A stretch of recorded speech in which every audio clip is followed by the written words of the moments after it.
These are wonderful readings, but I chose because of this wonderful saint today to just reflect a little bit on St. Anthony of Padua, who lived from 1195 to 1231, so 800 years ago. He was a Franciscan priest and the best known follower of St. Francis of Assisi, and they were contemporaries and good friends. He was famous for his preaching, his miracles, and his holy life. However, he is popularly known for his intercession when an item has been lost. He is often invoked with the familiar phrase, how does it go? Tony, Tony, turn around, something's lost and can't be found. Is that familiar to anybody? Yes. My grandmother used to say that all the time. His reputation for finding lost articles stems from an incident in Bologna.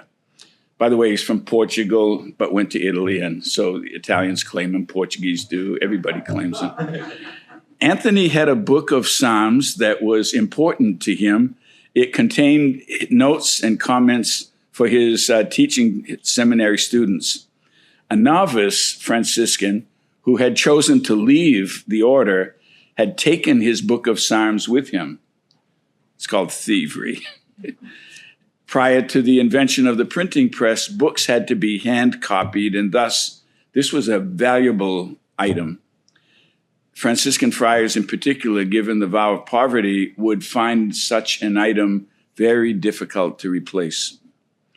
When Anthony realized that his psalter was missing, he prayed that it would be found and returned. After which the thief was moved not only to return the book to Anthony, but also to seek his forgiveness and to return himself to the order. Anthony loved the Word of God and was counted the greatest preacher of his day. He is the author of numerous sermons, many of which have been preserved down through the centuries. Because of his teachings and examples, St. Anthony was declared a doctor of the church in 1946 by Pius XII. To help us appreciate the life of St. Anthony and not invoke him only when we have lost our car keys, here are a few examples of his best quotes.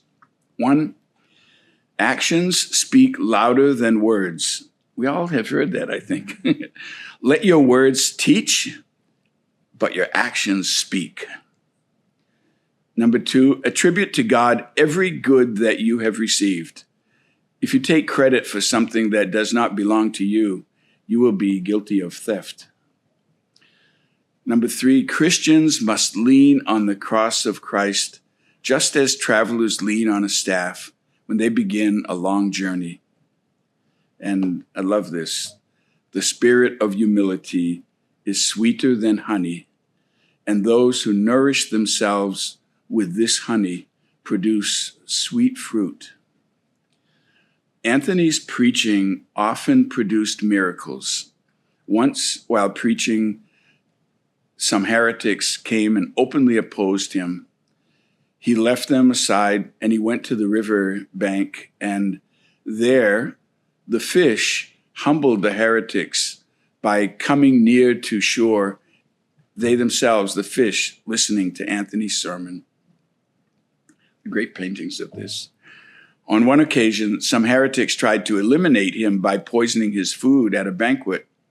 When their treachery became known, they challenged Anthony to eat the poisoned food anyway, because the Gospel of Mark says, if your faith is strong, you can handle poison snakes and drink deadly poison, and no harm will come to you. Anthony accepted the challenge. He ate the poisoned meal, and he lived to tell it. Finally, if you want to celebrate St. Anthony properly, go to the north end of Boston the last Sunday in August. Some of you have been there. And there, it's called the Feast of Feasts, and it will be celebrated in his honor with processions, with food, mostly Italian food, gelato, street dancing, and great joy. I dare say Anthony is one of those saints who's beloved, who reminds us of the wonder, the joy of being a Christian, and especially a Catholic, with processions and all these celebrations that bring great joy to us in every land and nation, but especially here in New England at the North End and in other places.